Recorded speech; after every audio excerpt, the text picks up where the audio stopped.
to our podcast, Eligible In, where we feature eligible guests that you can date. My name is Coco, and I am your host. And today we are introducing Alexis. And as always, if you enjoy the conversation, please give us a follow on social media and to be sure to subscribe to us on your preferred podcast platform so you're notified when new episodes drop. Hi, Alexis. How are you, Coco? I'm good. How are you? Fine, staying warm. Good. It's so cold. These are the days when I actually kind of hate having radiator heat because I'm like, I actually need this bumped up and more constant. It needs to be like a tropical, area in here. You need to be like in your swimsuit, Hmm. Yeah. feeling Yeah. other place. Exactly. Right. Instead of like constantly having to try to keep my feet warm. Yeah. Yes. Yeah. Definitely. So tell us about yourself. A little about that me. Yeah. Are you from Chicago originally? And if not, where are you from? How long have you been in Chicago? I'm gonna hit the 10-year mark in July. So does that make me a local yet?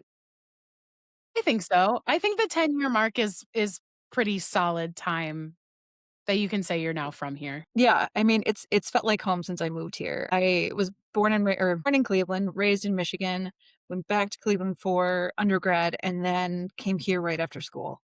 So 2016, and honestly, it's felt like home ever since. Love being in a big city. Love how there's so much to do, so many different neighborhoods.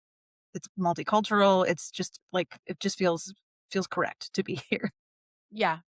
No, I feel the same. I'm from, like, the St. Louis area, Okay. and Chicago has always felt more like home. I just felt much more comfortable up here, and it felt I moved up here for college in 2010, and actually, as you were moving up here in 2016, I was moving back home Okay. for a few years, and then I moved back up here in the middle of the pandemic in 2020. But it was crazy because I literally, like, drove up here with my best friend, who was driving the U-Haul and, like, parked outside of what was gonna be my new apartment, Mhm. and I was like, "Oh, I feel back at home." What For sure. what made you move back? Did you just you missed it or just other things? Yeah, so I had moved I wanted to move to LA because I'm an actor and filmmaker by trade, and so I was like, "Oh, maybe I should do the LA thing." And my mom was like, "You need to come home and save." I was like, "Okay." And then I moved back home, and then not too long after I moved back home, I was like, "Actually, I don't think I wanna move to LA," but now I'm stuck here Yeah. at home. Yeah. Um, Oh, that's so funny. I wanted to be an actress at some point, mhm. and, my mom said, "No, like, you have to." I'm an only child and they helped me with school, so she's like, "I'm not paying for that." I did hear you are a former theater kid, though. Well, yeah, definitely. High school and college. Nice. Musical theater, regular theater. I just saw Hamnet on Sunday, and, like, my little Shakespeare heart is just, so full, and, I don't wanna say I'm like a theater snob in any way, but I used to be. I'm much more Sure. reformed now. Listen, we were all insufferable at one Yeah. point or another, and uh that's just the way it is. Yeah. I mean, you gotta do what you gotta do to get noticed, so, Right, right. it is what it is, but, yeah, I mean, it was fun, and I was really shy, as a kid, kinda insecure too, so just being on stage and, like, trying on new hats was really fun for me. Kind of got to use my voice and find myself in that way, but, yeah, it was also just, like, an easy community too, especially in college. We had an on-campus theater group, called the Footlighters, which is cute, and, yeah, it just kinda turned into a cult. We actually called ourselves, like, like a co-ed frat, essentially. I'm screaming. We literally had T-shirts made. It was really crazy. I'm It dead. was cute. And then I did some stuff with the actual theater company on campus too. So, like, I don't know, it's always been like a safe place for me. And then Mhm. actually I kind of chose to come to Chicago because I wanted to try my hand at improv because again, that'd be a good way to socialize, make friends. Post-pandemic, it kind of went up, and the community is different. I think people are here to be on a Herald team and do all this stuff, and I'm like, I just want to have fun, like. Mhm. So I'm not doing it Yeah. anymore, but I found another outlet. So Nice, yeah. nice. And what do you actually do work? So I'm a nurse by trade. Okay. Yeah. Came here for nursing, and got my master's in health communications actually during the pandemic. I applied October Jesus. 2019, started January 2020, and then, And you got a crash course in health communication. I mean, I guess it was interesting because there was like something to study. You know what I mean? Yeah, true. Um, But yeah, and actually it ended up being part of my thesis too, my capstone. I keep calling it my thesis, but I thought for a minute that I wanted to do my PhD. So my advisor was like, "Well, just write this big ass paper." I'm like, "Okay." So yeah, that was like comparing the COVID and HIV pandemics and kind of how Mm, socially, politically, environmentally, there's a lot of similarities, which is really cool. So I am able to use my nursing knowledge, but I don't know, I always wanna take something one step forward. So I ended up getting into the research gig 3, almost 4 years ago now. So again, technically still a nurse, but consenting people for studies and being part of, kind of data collection for different research studies and yeah, that's where I'm at right now. amazing. That's awesome. Yeah. I grew up in a house full of my mom was a PICU nurse. My grandmother was well, when I was born, she was already retired, but I was surrounded by healthcare professionals growing up. I have to ask, does everybody have just a weird sense of humor? The healthcare professionals? Yeah. Yeah, pretty dark. Yeah, yeah. Yeah, yeah, dark. If a limb isn't falling off or you're not dying, you're fine. Exactly, yeah, we're Yeah, strange people. all the tropes, Yeah. I live them. I just like to check with other people, like, "Is it just us, or do you notice it too?" No, no, no, it's all the and I was also an only child, so, like, yeah, Okay. it's I was never allowed to have a scooter. I Mhm, was never allowed to get on the back of a four-wheeler. mhm. Yeah, all the things. The martyr complex, falling on your sword. Real, so real. I don't know, I still had that, but uh, no one in my family was medical. Oh, interesting. So, I don't know how I kinda fell into it, but yeah, but it was the same environment growing up, like, "No, tough it out," that kinda stuff. I don't know. Mostly because it's the only child thing, so you gotta be tough, Yeah, handle it yourself. yeah. Which I was okay, so I do have to ask, are you the type of only child that is, like, so cool with being independent, or are you the type of only child that you're like, "I desperately wanted siblings," or, like, "I need to be around a bit codependent?" No judgment, No, I know, but I know. people usually fall in either category when it comes to only children. I wanted a little brother Mm, so bad, but I don't think I was the best compliment I get is that when people meet me out in the open, they're like, "Oh, I didn't think you were an only child." I'm like, "Oh, same. yes." Yeah, but I Yeah. really wanted a like, yeah, a little sibling growing up, definitely. Yeah. What has your experience been like in Chicago in terms of dating? Now that you've been here, like, a decade, Yeah. did you Was it have you been dating since you've been here, like, even just, like, interspersed? Yeah. Yeah, I don't really think I ever stopped, or at least, maybe I'd take like a month or 2 of a break and then come back onto it. You download an app, delete it. You download it, you delete it. Yeah, it's been I don't know. As social as Chicago is, I wish that it was easier to meet people in public. Mm, 'Cause I always say 'cause I studied abroad in Ireland in undergrad, and, like, just the difference in culture. You could be sitting at a bar and just turn to the random person next to you, and pretty soon, like, you know each other's life story, or, like, you just made a new friend. But it's not the same here. Everybody's in their own group, or, trying not to be creepy or being really creepy, you know? Right. It's like, "Have you heard of therapy?" I mean, I know it's not very popular, in certain places, but I don't know, I think you need a little bit. yeah. I will say it is kind of reverting back to more like speed dating, singles mixers, stuff like that. Like Yes. even this, program is more social and such a cool way to, put yourself out there. But yeah, I've been to a shit ton of speed dating stuff lately, both like queer and Mm. straight. And, it's really hit or miss, but at least like, I don't know, people are trying. Right. Well, I think I talk about this a lot on here and just in general with people. People are so lonely and so isolated and desperate because one of my favorite black owned bookstores down in Hyde Park started doing friend speed dating, like platonic speed Yeah, dating. Yeah. I went twice. really. Yeah, I went You twice. met people, yeah? Yeah. Yeah. I met people, that to this day I still Mhm. hang out with. Renee and I talked books too, and, Yeah, she mentioned this. yeah, I'm still I'm waiting for the book that she suggested. I can't remember it off the top of my head, but there's a queer author that wrote The Communism of Love, which Mm, is on my shelf. I haven't started it yet, but essentially, yeah, talking about this capitalistic view of love and romance and how that's just fucked shit up. mhm, mhm. Yep. Yeah. Yeah. 'Cause, yeah, it's just totally commodified. How many hits can you get? How much, can you game the system? Even, like, of course, they still have an app open, but, I don't interact with people if they don't say something to me anymore. You can't just like me, you have to engage, because I do the same for other people so that it becomes more meaningful, so that you can reach out, so that you can kind of, uh, like, test the waters and see how they respond. Even oh my god, because now Hinge, you sorry.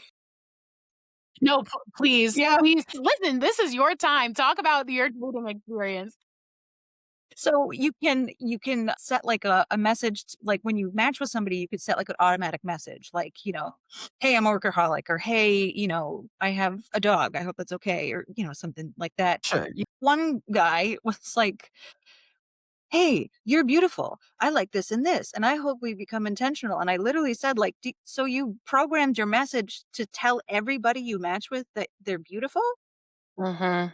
Mhm. And he said, "Yeah, but Mhm. people who match with me, I automatically think they're beautiful." I'm like, "No, you're playing a numbers game." No. I I just had a friendship breakup, like, last year, around this Mm. time, but yeah, it's this idea of, like, almost like semantics and placating and, yeah, giving yourself grace. It's okay if, like, you don't feel X, Y, and Z, but also you have to listen to yourself and, like, it's like dissect like you said, dissect your friendships, and it's like, "Do I feel safe with you? Do I feel comfortable with you? Do you feel comfortable with me? Can my friends interact with my other friends?" Like, talk about building community. Why would you build a community that doesn't mix? So you can use all those buzzwords and you can say all those things, but really it's like it's about comfort, and listening Mhm. to yourself. And yeah, I mean, you can say give yourself grace all the time, but sometimes it's okay to just acknowledge like this is hard and people are not always truthful and sometimes people change too and it's okay and you have to I'm not saying it's like a survival instinct, but like you have to choose the right people to surround you so that you can feel comfortable and succeed, instead of just continuing to give yourself grace until you have no more to give. Right, right. Yeah, exactly. Take stock of what's going on. Is it like, yeah, you can't just cut out and run at the first sign of danger, but at the same time, if stuff keeps happening and you keep having that discomfort, then you can say, wait a minute. Did you stop and, like, communicate your wants and needs to Yes. your partner Yes. or your friend? Did you sit down and have a conversation? Like, maybe they didn't realize they were doing it. Maybe you're doing something that is agitating them. It's like people yeah, people Yeah. don't know how to communicate. I mean, even again with this I know I didn't communicate perfectly, like, and the way that it ended was I finally, like, wrote her an email and, that's kinda how it went, so and then we just decided that it was I don't really know what happened, it was just over. Hmm. Yeah, but knowing now, it's like I could have said something earlier, but, it's like, how do you keep the peace, and how do you just put up and shut up and, stuff like that, but Mhm. really, again, um, if I were to communicate, maybe it would have solved the problem, maybe it wouldn't have, and I would have saved myself a lot of heartache sooner. Right, Yeah. right. Have you been able to find those types of or even just, like, glimpses of those types of qualities in people as you've been dating? It's funny. I've met 2 of, like, my really close friends now. Both are women and women non-binary, and they're just, like, lovely people that I can't, like, imagine my life without anymore, but it was just kind of an instant, Mm. I like your energy and what you're saying, and it was just so easy to talk to people, and yeah, I just, like I have found this community because now, they invite me to their parties or whatever, and I meet their friends, and they'll meet mine, and it's so nice to, like, find those traits even though it wasn't necessarily like a partnership. But again, it's that comfort, that, like, identifying that kind of safety. I don't know. I just felt so comfortable with them as people. And I'm like, I don't want to lose you, but I don't, we might not be compatible, romantically. I mean, yeah, again, it hasn't necessarily worked out in the dating field, but I have really met some nice people. Yeah, it gives gives me hope that there's, obviously there's people Yeah. out there. Not that it's completely desolate, but, it's like the every pot has a lid sort of concept, but, even along the way, I'm open to friendships and, again, community. I feel like, the polyamory, monogamy is all on a spectrum, and I would venture to guess if people thought about it for a little bit longer, they would probably find that there's some version of monogamous or non-monogamous or polyamorous or open or whatever, Mhm. instead of trying to fit everybody into this box that, like, probably doesn't fit most people. No, and I don't know if you've heard Estelle Perel speak. She's a relationship coach. She's done a couple TED Talks. I think she's got a podcast. She's a lovely French woman. Mhm. But I remember seeing this, TED Talk of hers, and she's like, "Partnership used to be for procreation, and then it became for property, and then it became status, and then it became love, and then it became this, but it didn't lose the rest of it was just collecting kind of roles along the way, and now we're like, 'You need to be my best friend, you need to be my confidant, you need to be this, you need to be this, you need to be this.' It's unrealistic." Um It is. so having, again, community to kind of allocate your needs, disperse your needs amongst other people, it's just so much safer, healthier, and puts less stress on your relationship. And yeah, like you said, the intimacy, bring back friend cuddling, like spooning. Just spoon your friends. Truly, Spoon and kiss your friends, y'all. truly, I just wanna cuddle. Yeah. Even like e- between, again, gender is nothing. So I have a Yeah. really good couple friends. I love them so much. And they're actually like my relationship goals. They've been together for 10 years. They just support each other so well and they obviously love each other. But they are two individuals. And I have two friendships individually with each of them. And then I have a friendship with them together. And Mhm, I think that is a sign of a good relationship. But like I can have an intimate conversation with my male friend, mhm. but it doesn't mean anything and it doesn't crouch on the relationship itself because everybody's putting those boxes in. It's like, what do you mean you talked about this with him? I'm like, yeah, because he's my friend and we Right. talk about life and death and That's what creativity and happens shit. when you don't hold you're not so territorial and have to be secretive or whatever. It's Right. like, just let people have like, if you feel some sort of intimacy towards somebody, and again, that I'm not even talking about sexual, Right. then that's what it is, and it's like, as long as everybody is consenting and having a good time and, whatever, why does it matter? Yeah, it doesn't. You're just getting you're filling your bucket.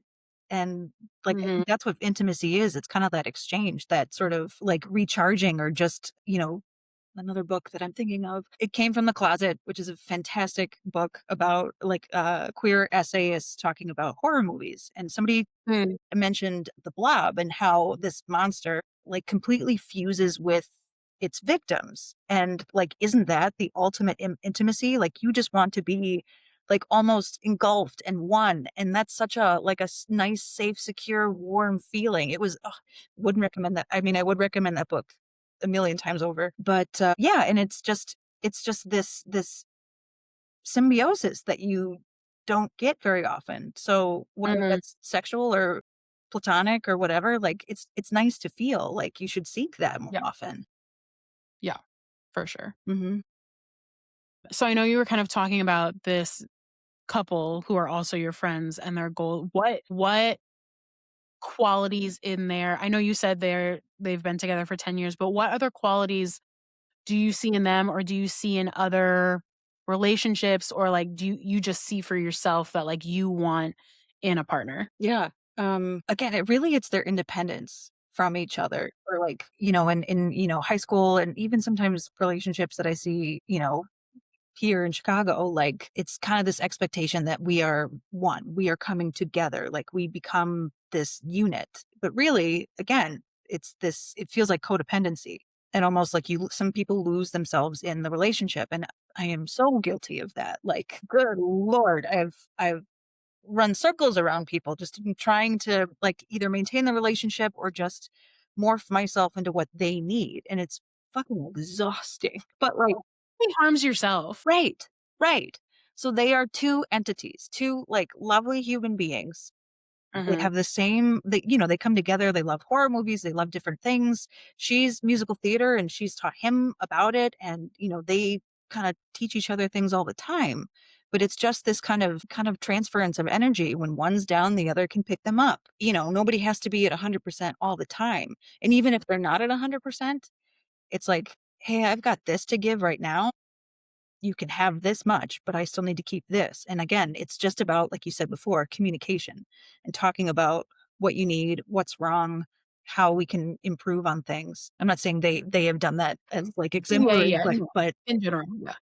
but yeah, just kind of this idea of yeah, you're like two energy bars or the mortal combat.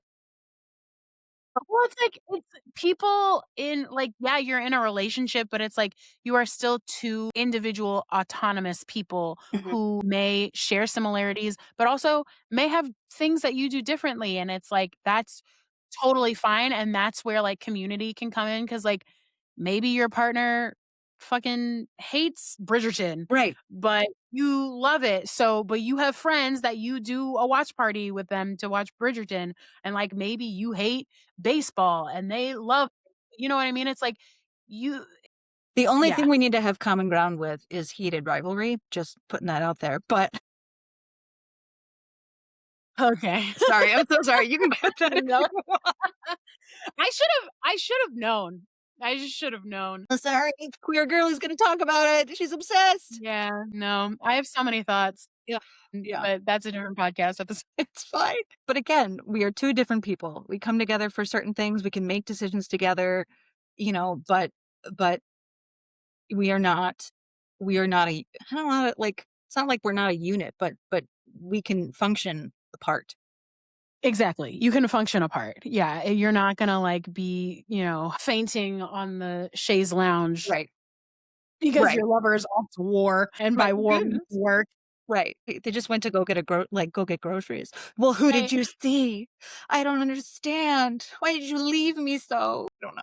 Crazy. Yeah. It's crazy. It's like I definitely know myself and know that I can get a bit jealous or insecure, but Yeah. it's never that serious. It's No. never that level. No. No. And if it is, you say something. Actually, one of my relationships ended because of that. Mm, And I said like, "Hey, I'm not really comfortable with what happened between you and a friend, even though, mhm. they were friends, but they did something intimate. Like he was a photographer." And I was like, "You know what? I wish you would have told me ahead of time. I wish I didn't hear about Yeah. this offhanded.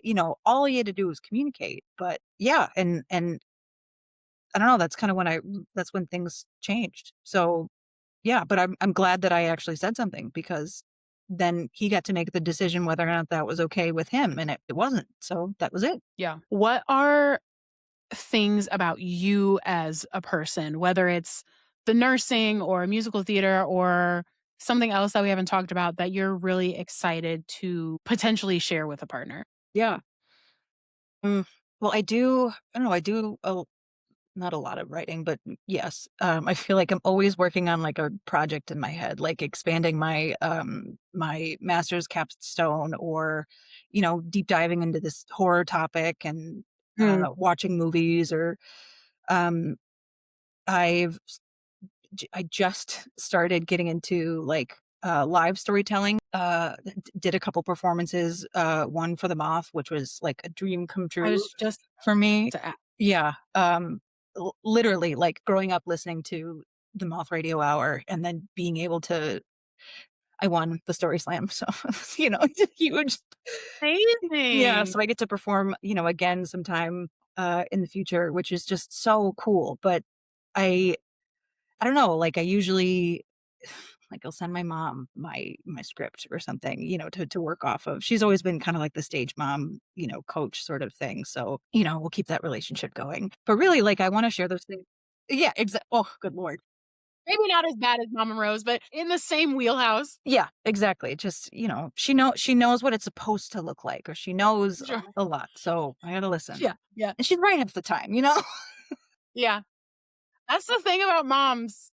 They be right. Yeah, yeah, it's Almost, not all the time, definitely not all the time, but, no, like, but they damn, they know but what they're right. So I'll send her, the story or the script or whatever, and yeah, I would, like, love to share that with a partner that, again, with intimacy. This is something that I wrote. This is something that means something to me, and it's a story that, either has affected me or somebody else. Again, like, the story that I won with was about me being a nurse during COVID and how hard it was, and I didn't invite anybody with me to the performance because I just wasn't sure. I wasn't sure if I would perform. Again, it is very, like, intimate, different. It was easier to give the speech into a room full of strangers than people that I know intimately. Um, Yep, I know that feeling so well. yeah, but I would have loved to have somebody there and to share that with them and for them to be proud of me or at least, like, understand kind of the context. And I think that's the big thing for me is that like, I wanna know somebody, intimately enough where, maybe I don't have to explain myself or, offer up that additional advice that they just kinda take me as I am, but they understand where I come from and they understand how sorry, how hard I worked and, what it took for me to get to where I am right now, and not, placate me or just say, "Oh my, you're doing so great," but just be honest and just be there. So yeah, I like sharing the storytelling would be great because it is an intimate thing and just how we I don't know how I process things and for them to kind of be privy to it would be really cool. Yeah. Yeah. I totally understand the, uh, not just the, like, being able to share those moments with people.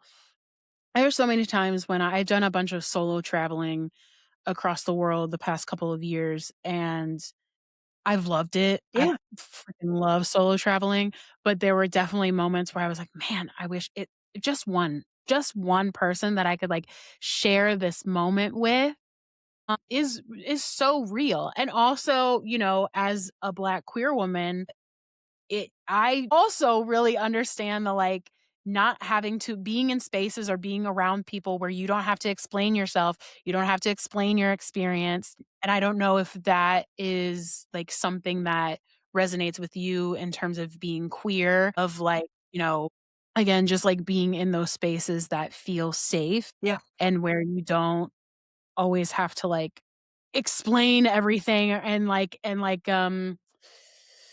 I don't know, what is the word I'm Kinda justify looking yourself, I for? feel like. Justifying and also, like, intellectualize it, Yes. you know what I mean? Yes. Yeah. It doesn't have to like, sometimes it doesn't make sense, and even, like you said, Mm, as a Black queer person, you do a lot of explaining and handholding, and you've done so much work for communities, historically too, and you as a person have done so much labor just to express yourself. Every queer person I feel like does.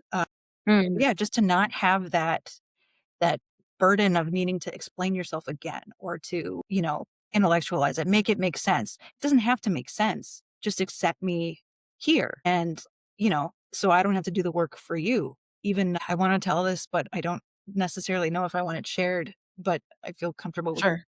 with you right now. You can always say it, and Yeah. then later Yeah. after recording it, be like, "You know what? I changed my mind." That's totally cool. Yeah.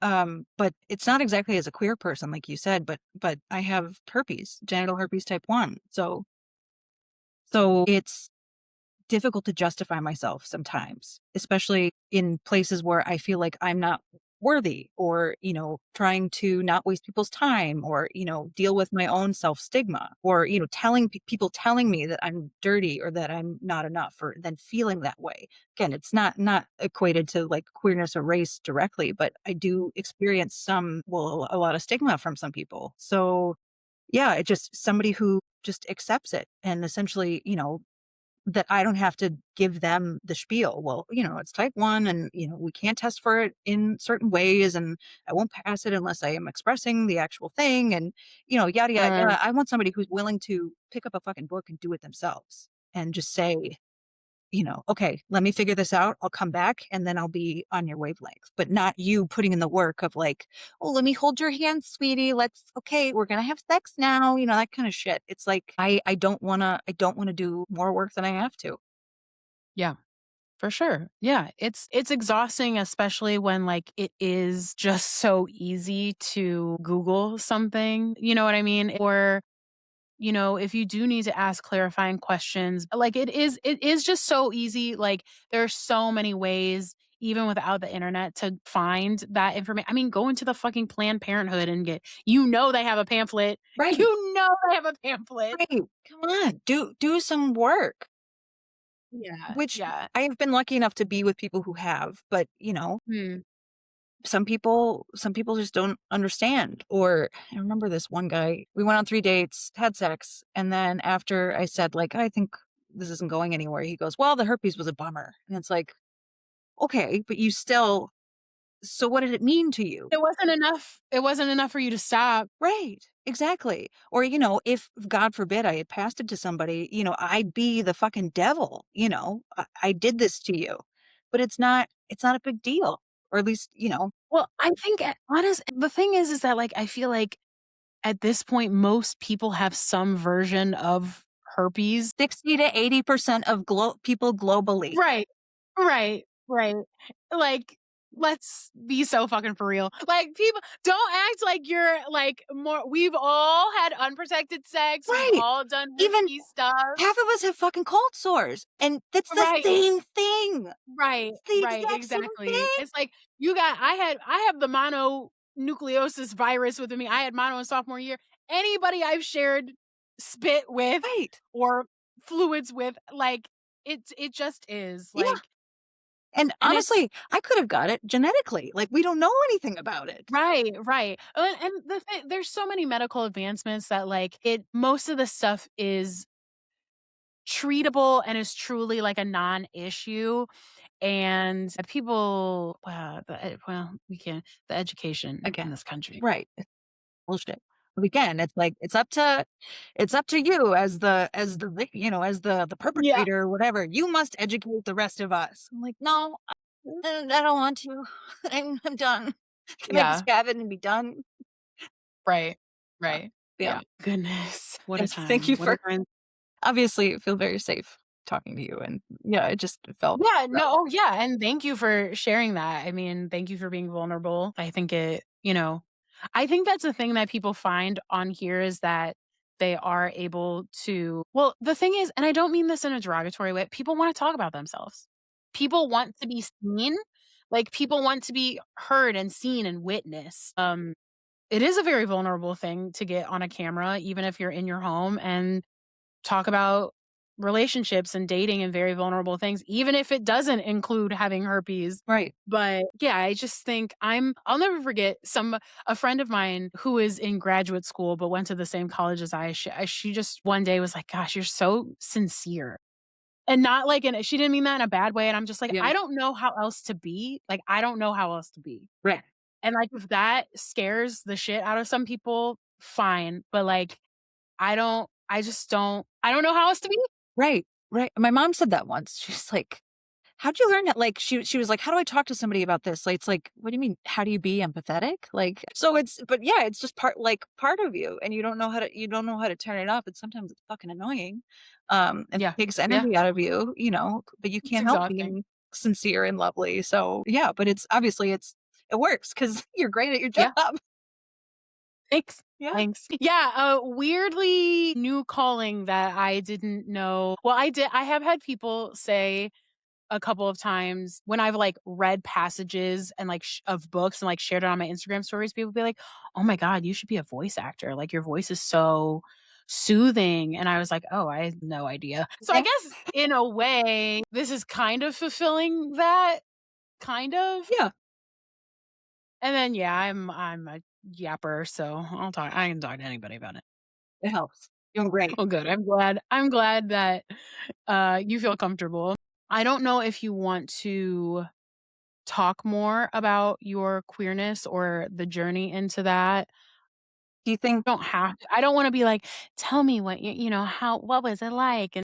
It's Is it a new thing for you, and or just in general, how has that affected your dating, mhm, either negatively or positively, or, like, how has it changed your perspective in dating yeah, or um, not?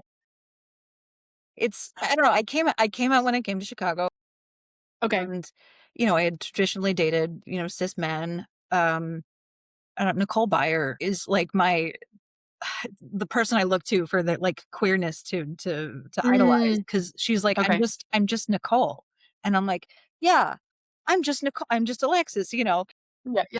She knows what she likes, but she's open to everybody because why not, why limit yourself to love? So I remember being out one night at, I think it was Queen or Metro, I can't remember, but yeah, just kind of meeting this woman, and I'm like, "Oh my god, I'm in love with you." So, obviously, like, As all your love stories start, "Oh my god, I'm in love with you." she was married, but, she was just out dancing, and it was hot, it was great, I loved it. I love But, it. like, I don't know, that was a moment, and I don't get those moments with queer people honestly, as often as I would like to, but again, that doesn't Mm, stop me from trying to at least or from just trying because, of course, I love the queer community, I identify, and, again, the two people that I've met on dating apps have been they were just at my house for a party, like, last week, and we've only known each other for, like, 2, 3 years, but I feel like they've been with me for a long time, so, obviously, I'm getting something out of it, but really, it's just it sounds so shitty, sorry, but it's like, you don't know who you're gonna run into or who you're gonna find or who you're gonna gel with, and honestly, queer people are easier to talk to, most of the time, everybody's a little freaky in their own way, there's silly people everywhere, but, yeah, it's just I do wanna keep trying. I don't know if that sounds good or not, but I don't wanna close myself off to yeah. potential because obviously I've met some beautiful, wonderful people. Yeah. When you I guess that brings up a question for me as you were talking about that. Do you I mean, obviously, we're on dating apps, so, like, I guess there's a certain level of, like, assumption made because you're on a dating app, but, like, unless you specify, but it's like, do you go into meeting people in general, whether it's online or in real life, specifically seeking, like, romantic partnership, or is it just, like I don't wanna be like, just like vibes. But, if you're just, like, going out and, like, I just wanna have like, you're still being intentional, but you're just like, I wanna have, like, intentional connection with people, whatever that means, and, like, if it turns into something romantic or sexual, or are you still like, "No, I'm here to date," like, specifically? Yeah, I really I am here to date, that's my Sure. intention. Again, Yeah. I was just really lucky to have found some people. Mhm. But yeah, I kinda know who I'm more attracted to. I like, the identifying myself as bi makes sense, but theoretically, I would consider myself polysexual because I do have, like, a type or, like, I can't remember what the definition is. I do like the aesthetic part, not just the in-person part, as Sure, sure. opposed to being pansexual, so I just call myself bi-queer because it's easier. But yeah, I know physically who I'm attracted to, but yeah, I try to I have a lot of great friends. I'm not here to make friends, whatever. It's not RuPaul's Best Friend right. But it's like at a certain point, it's like, oh, I have a wonderful collection of friends, but now I'm trying to do something else. Yeah, exactly, exactly. Yeah, but, if the vibes are right, then I'm not gonna throw you away. Um, Right. yeah. Right. For sure. Do you have I've kind of recently this is on topic for me for my personal life, but do you have any insight or thoughts on, like, cuz I know you talked about these two friends that you met on a dating app and ended up cuz I don't think this is talked about enough either of, like, what was that transition like? Was there a transition? Was there a time, like, did you need to space it out? Was there a moment of like, okay, now we gotta maybe kind of not start from the very beginning, but like maybe there needs to be more like platonic foundational Mhm. stuff built? Like, what was that like? To be honest, I kinda made the decision quickly. Mhm. One friend I went on 2 dates with, after the 2nd date, I was like, I just feel platonic, but it was I 1, I felt guilty because, we're both trying and, that's just the Right, type of right. person that I am, but at the same time, I'm like, "But I don't wanna lose you," and she said the exact same thing. Mm, So, I was like, "Okay, this is good," and then now being each other's friend, it's like it was funny, we went to a speed dating event together, and, for whatever reason, they matched us up, so I'm like, "Well, obviously, we're each other's types," you know? But yeah, right. that was specifically based off of vibes, and it was after date 2, and I'm like, I just don't know. I don't remember if I left the door open or not, but, we are where we are now. And then my other friend, I don't know, again, she was amazing, and we talked about so much on our date, but I was like, I think this is platonic." Mm, She was so fucking gracious because I was like, "Well, I have these tickets to this comedy show next week, and actually, would you like to come with me?" And she's like, "Yeah, but, you know, she didn't have to do that. She was just a lovely person to like, I rejected her, but she's like, "Okay." It was just she was just lovely. And yeah, it just worked out. So, I don't know, I don't know, I communicated faster, I think. Or sure. at least I kinda Yeah, trusted my gut. it feels easier, I guess, when you're only a couple dates in Yeah. to kind of call it and then, be okay. It's a little different when it's you've been seeing each other for a while or whatever. Um, yeah, I was just talking to Renee about how a lot of people when they're trying to transition a relationship or just break up, they're like, "Oh, we can still be friends or whatever." But again, it's like it's one of those things, it's like, what does that mean though? What does that mean to you? What does that look like? What is that process for Right. us? Like nobody wants to cuz it's like I think it's cool if you can still have some sort of a relationship with an ex if that makes sense, Yeah. right? Sure. If they transition into a friend, you still like you said, like, you don't wanna lose that person, but, like, how do you navigate that? And nobody fucking knows how to navigate. It's like, yeah, there should be a protocol for this, but it's just yeah, and then Really, what's the protocol? good lord, but then, yeah, it just sometimes it does get messy because, I mean, the queer community Yeah, is, big and small at the same time. It's, you can run into people everywhere, so it's different, but at the same time, I don't know, I hate the "let's just be friends" sort of thing. Personally, I do because, again, like, I have friends. I don't or at least I know in my head that I don't see you that way. I don't see you as a friend. Whereas again, these other beautiful people, I was like, "Oh, but I want you to be my friend." So they were the exception because normally I would just kind of cut out. Yeah. so are you a more like, I'm done and, like, we'll never see each other again, or is it like if I was kidding, but I was like, "You never know." No, that's me. That's me. We can't be friends. We just can't be friends. Oh my god. Queer, straight, cis, trans, we can't be friends. That we can't be friends. I'll be civil with you. I went out with this guy Yeah, once. yeah, for sure. And, he ended up being at some other place that I went to recently, and he's like, "Do I know you?" I'm like, "We went on a date," you know? We just I'm started screaming. chatting and shit. But again, it's like, All but good. but we're not friends, like, it's okay. Yeah, I don't know. But yeah, I just nasty like that. Gotta yeah, gotta, yeah, some people don't want that connection anymore. But I also have some people who are friends with multiple exes and they're kind of the opposite where they're like, I mean, if it's a relationship, if it ended amicably or whatever and, it's like you don't have to we may not you know, be keying every weekend or whatever, but it's like, if you need something, I got you or, Yeah, whatever. which is also fine. Again, like, if you it sounds transactional, but it's like, if you get something out of the relationship, then you can keep them. But really, it's like but if it's reciprocal and Yeah, yeah. mutual, then I don't see a problem with it, but I have not found somebody that I could do that with in terms of exes. No, neither have I. Nope. TBD. TBD. Nope. Oh my goodness. All right. Alexis, so much fun meeting you and chatting with you. Yeah, definitely the most I've laughed with an interviewee in a long time. Uh, I hope you had fun. Oh, yeah. Oh, yeah, definitely. Can we do this again? Yeah, right. Follow-up date, follow-up date. Absolutely. Come on as many times as you want at this point. Well, yeah. I'll be your only repeat guest. Alexis, so wonderful talking to you. I had such a blast. I hope you have a line out the door after this interview, honestly, Thank you. because you deserve it.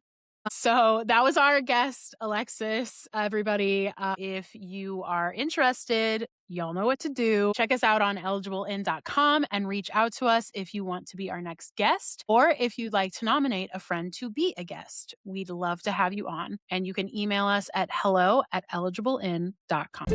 Thanks for listening to Eligible In, a production of Eligible In Media. Our theme song is by Monster Rally.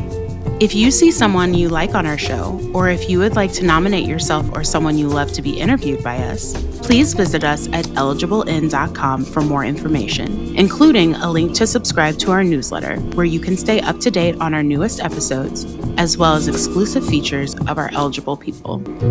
Lovely.